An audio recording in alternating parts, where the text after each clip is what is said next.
This game was a true, genuine surprise. Honestly, this game was not even in my radar, did not know anything about this game, and all of a sudden journalists blew up about this game, so I had to try it for myself. And it turned out to be quite an interesting experience. And by the time I finished, it ended up being in my mind. I could easily see this as a game that could appear on people's top 10 or at least top 20 best games of this year by the end of the year. Welcome to my review of A Plague Tale: Innocence. For all my reviews, they will be spoiler free, and not to worry if you want to talk spoilers, because there are some very good spoilers in this game. We will have an additional video to this one called Spoiler Talk, where we can talk about anything about A Plague Tale: Innocence. But for now, on this video, please do leave your comments below spoiler free and not spoil it for the other people, because there are interesting moments in this game that I do want to talk about, and we'll talk about them in the spoiler talk. Now, this story takes place in the mid 1300s and is about a relationship between a girl, Alicia, and her brother Hugo. Now, the interesting part about that relationship is they have never really spent time with each other before, due to Hugo having a mysterious illness that he had been kept separated basically from his sister and not very much had a relationship together. But due to events happening, Hugo and Alicia ended up to have to be on the run and learn more about the relationship and more of understanding Hugo and his illness. Now, overall, this story really is a pretty good story. The relationship between the brother and sister is really the foundation of what they're trying to go for this game, and finding that connection that was just never there. And you go through usual tropes that you run into in this kind of story, which is unfortunate because I wish they did a little bit of a spin on things. And it does last about 17 chapters of this game, and it's just enough. But unfortunately, in the middle section, there's just a chunk of this game in the middle where the story is just really dull. Really, to be quite frank, it's really dull, and it's just not interesting and intriguing. But once you get past that middle chunk, there is things that happen in the third act that is just great, that just captivates you and wants you to keep going. And by the end of the game, I wanted to come back to the story. I was interested in the themes that they were going for. I love what they set up in taking what had happened in the other events, which we'll talk more in details about the spoiler talk, but events that happened in the game, they threw in nooks and crannies at the very end of kind of just saying, hey, like, these are themes we might explore if we make another game. And I'm like, yes, make another game. I want to explore those things because those are really cool. And it was just great. The third act was excellent. Unfortunately, you just got to get through that hard second act. I think they could have done more to make that second act interesting, because if I would have finished the game regardless, but it was really non-motivating for me to go through. And I don't know if a person who is me might get stopped in the middle of that second act and go, this is really dull, I don't want to keep playing this anymore. So that's just something that they think they really need to work on in this. Now, the other thing I wanted to talk about in regards to the story as well is I think it has too many characters, and it's just, I like what they were trying to do. But every time I was meeting a character and just starting to really learn about the character and start to develop that relationship and understand their motivations and what they care about, they throw in another character, and then you start that all over again. So before you really get that time to develop, you get another character thrown in. Now, that can be understandable, but there are moments in this game that they take with certain characters that honestly they try to push, and it's because they rushed the character development of these characters because there were too many characters, that when they had their moments, it didn't impact like I know they were trying to do, but it just didn't impact because they didn't have time to develop the character enough. So I wish they slimmed down the amount of characters they had and really maybe focused more on the characters, instead of having them all be more plain with a little bit of, flavor in their character. I wanted a rich experience with that character, and I just never got that, which is unfortunate. So hopefully they can do that for the next game. Now, the thing I do want to talk about, though, that makes this game probably most interesting of all the games is so while you're running, with Elisa and Hugo are running, there are rats taking over areas and killing people. Like, not just like 1 or 2 rats. It's a lot of rats. And as long as you're in the light, and it's either daylight or you have a lamp and you have light, you are safe. They don't go in the light at all whatsoever. It's like a barrier for them. And, like when I mean lots of rats, sometimes there are hundreds of rats on screen at once. And it creates for really interesting moments and experiences that this is just a mechanic you don't get to experience very often. I think the last time I remembered such an experience like this was back with Uncharted 3 in a certain level. But that was only one level of an entire game. This is a huge chunk of the game is about these rats and trying to use them as a puzzle and a way to get past to the next task. The game itself is a great mixture. It's a mixture between an adventure game and a stealth game. And really the goal is to get from one place to another using the tools that you are given. And there's also barriers in your way in regards to how to solve those. To get to the other side, you have to solve using the tools you have with things in your way. So it could be a physical means that's in your way. It could be humans are in your way, and it could be the rats that could be in your way. And I think it works well for what they're trying to do. This is a narrative-driven experience. That's why I say it's first an adventure game and then a stealth game second.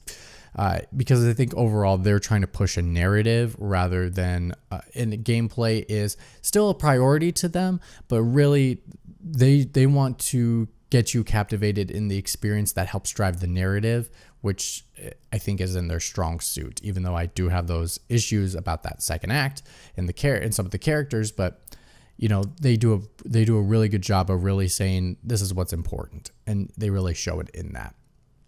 But with that, the only thing I ran across was, they consistently introduce new tools as you go throughout the game, which is great. They do a really good job of doing that. They show great ways to conquer those obstacles with those new tools. And I appreciate they keep mixing up the experience by giving you more tools. However, I just felt that by the time I get near the end of the game, I was never really quite challenged in regards to trying to get to one space to another. Now, again, yes, driving the narrative, like I was saying earlier, they do a really good job of driving that, but you can still have that gameplay and still have that challenge without ruining the narrative experience that you're going through. And I just felt that it seemed a little too simple from beginning to end, and that even in the last level of the game where I felt like I was like, oh man, because this was something I was thinking about consciously throughout the experience when I was playing. I was like, oh, you're using like 1 or 2 tools in your toolbox. And yeah, you're mixing some from earlier in the game to later in the game. But I just was like, when I got to the last level, I was like, man, this is going to be the time. This is the time I'm going to have to try to like really think and really use all those tools in the toolbox. And that just never really happened, unfortunately. I just wanted a little bit more of a challenge and felt like I had mastered everything that was in front of me rather than just saying, you got these 2 tools, you're really good at them. Just use those. I felt like there could have been done more in that experience, in that area. And the only other challenge that I really ran into in this game was controls based, rather than the design of the game. I think the design of the game is great. Obviously, my other critique about the challenge, they could have done better in that design area, but the design of the game is really well done. I think the control, though, there's one thing that has really troubled me and stuck me in this game, and it was, in the beginning, you're obviously trying to sneak away. Like I said, it was a stealth game, but eventually you will learn how to kill enemies, and to do that, you need to hit them in the head with your, I don't know what you call it. It's not a slingshot, but it's something you fling around and you can chuck rocks at their head, basically. And the only issue I ran into that was the aiming system. So it's like a mix. So obviously you need to get the headshot to kill the enemy, and to get the headshot, it's a mix between the aiming system is a mix between a free aiming system and a lock-on system. So like when you get close enough to the head, all of a sudden it will lock onto the head of the enemy. The only issue with doing that type of mechanic in regards to that kind of setup for the headshot, I get what they were trying to go for, and it was helpful at times, but there was just issues where you would have the lock on the head, and they would move all of a sudden in a certain direction, and all of a sudden you would lose that lock on, and trying to reload your weapon takes a while. So trying to coordinate all that together, a lot of the time it was just too slow, to the point where it became extremely frustrating for me, where there was 2 times where I was just quite angry at this game because it was all because of the aiming mechanics. It had nothing to do with any of the stealth, any of the design, any of the using the tools that I had. It was just with when I had to take out enemies. It was so difficult. I think there needs to be a better way to handle it. I'm not sure how that would be. I think it has to go back to the fundamental of how the character, how the enemies attack and approach you, so that you can change how you use the mechanic. Because I understand why they did that, because of the way the enemies react to you. But I just felt because your reloading is too slow, even when you upgrade it's too slow. And so when you're taking on more than one enemy at once and you're forced to fight, it is really hard to get that headshot aiming right, especially when they move around.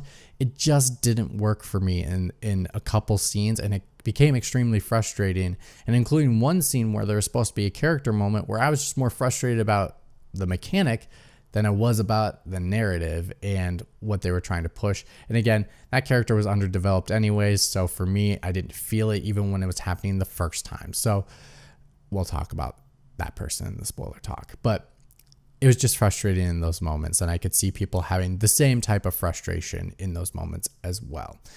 Also, a side note, there was a new mechanic they introduced at the very near end of the game, not the very, very end, and I'll mention what it is at the spoiler talk, but it was at the last chapter, or very close to the last chapter, and you used that mechanic before in a different aspect, but when you get introduced into it, again, it's so hard because I can't talk about it because it's a spoiler, but when it gets introduced to you with another character, the controls were so weird. I just couldn't figure out how to make it work, and it wasn't really clear in telling you how this exactly works with this mechanic. So we'll talk about that more in the spoiler talk, but near the end there was a mechanic that wasn't explained very well, either in the instructions or when I was trying to use it. It didn't clarify for me of what I needed to do. This game, though, is not a $60 game.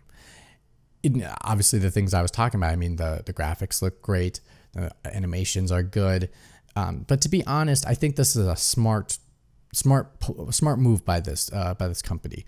You know, based on how long the game is, it's probably about 15 to 17 hours. Usually, I could say it's even shorter than that potentially. You know, each chapter is maybe just under an hour.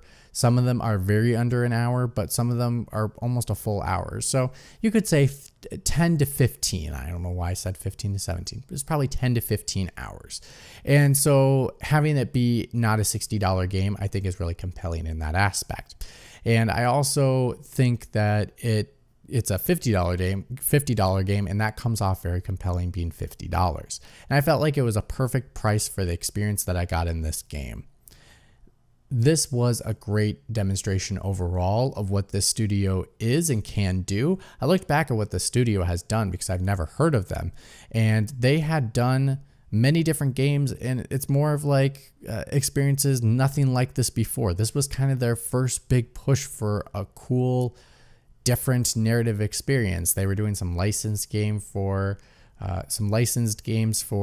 Microsoft for quite some time. So they are a studio that I think has truly proven themselves. And if I was one of the 3 game console makers, I would be going to that studio right now. Or if I was a publisher like EA, one of the big ones, Ubisoft, I'd be going to them. If you're Ubisoft, man, these guys are in France.